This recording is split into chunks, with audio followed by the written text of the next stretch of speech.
Fala, turma, tudo bom com vocês? Professor Luiz. Aula de filosofia. Hoje a gente vai falar sobre o método cartesiano, certo? Mas primeiro vamos para as nossas dicas de estudo. Procurar um lugar calmo, bem arejado e silencioso. Ter perto de você estojo, lápis, borracha, livros e fones de ouvido. E vamos para a aula. Método cartesiano. E ele fala o seguinte: os preceitos cartesianos visam verdades absolutas de forma racional e lógica, utilizando argumentos que dispensam os sentidos. Passa pela dedução até que se alcance verdade inquestionável dos fatos. Né? Em busca de verdades irrefutáveis, o filósofo moderno René Descartes, de 1596 a 1650, estabeleceu um método que é chamado de cartesiano, que consiste em 4 regras, né? Evidência, análise, ordem e enumeração. Estes preceitos são baseados no conhecimento matemático, isso é, em um conhecimento dominado pela razão e não pelos sentidos. Deste modo, o filósofo afirma ser possível alcançar uma verdade que não haja passíveis de dúvida, né? Então, o Descartes ele usou esse método, né, gente, para chegar em conclusões, né, sobre alguma coisa que ele estava estudando, né, para que não houvesse assim a mínima dúvida sobre o que estivesse em pauta ou estivesse em questão, em discussão, né.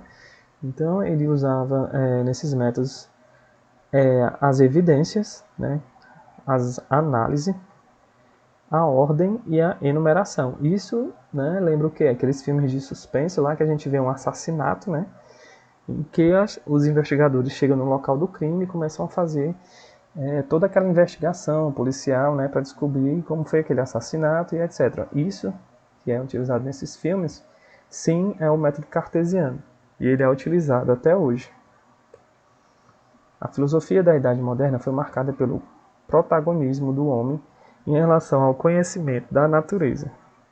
Antes, os problemas filosóficos eram, em geral, focados na explicação do ser, das coisas, enquanto os modernos se voltam para o sujeito e a sua capacidade de conhecer as coisas da natureza por si só.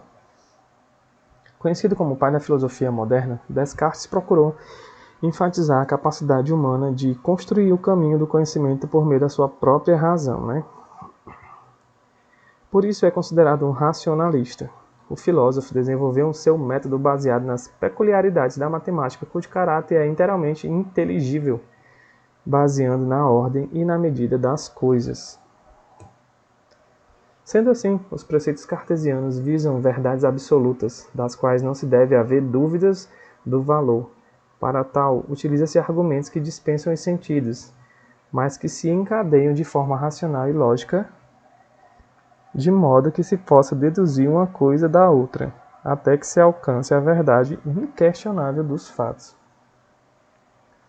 As 4 regras do método de Descartes, né, como já mencionado, são 4 os preceitos em que consistem os métodos cartesianos, sendo todos fundamentados do conhecimento essencialmente, né, racional.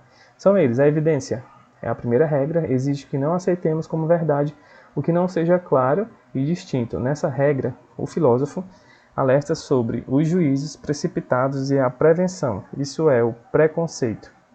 Uma ideia, portanto, deve ser clara e pontos que podemos concebê-la em nosso espírito é distinta à medida que conseguimos separá-la de todas as outras ideias que passam ao mesmo tempo e de maneira confusa pelo nosso pensamento. Né? Então, a parte da evidência, ela cobre, né, todas essas regras, né? Os juízos precipitados, preconceito, não pode ter nada disso, né? Senão ela não vai funcionar, né?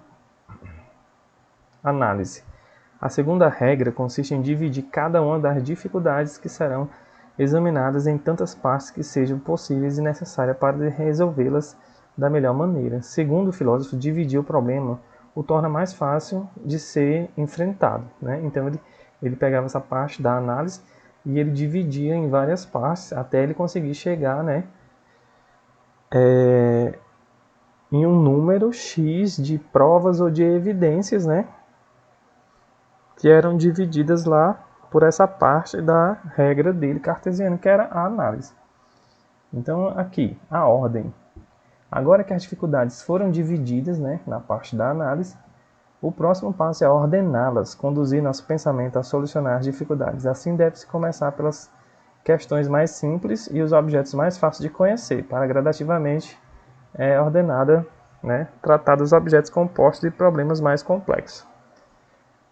Enumeração. Nessa etapa deve-se fazer enumerações completas e revisões gerais, do modo que nada seja omitido. Em outras palavras, devemos sempre nos certificar de que não esquecemos de nada, de nenhuma lacuna que foi deixada para trás e todas elas estejam conectadas. Por fim, estes preceitos são diretamente relacionados com a dúvida hiperbólica, que consiste em duvidar de tudo que se apresenta e nos através do sentido, né? Então, assim, através dos nossos sentidos, né? Da visão, do olfato, da audição e etc., que a gente vai ver, a gente vai tocar, a gente vai cheirar, né?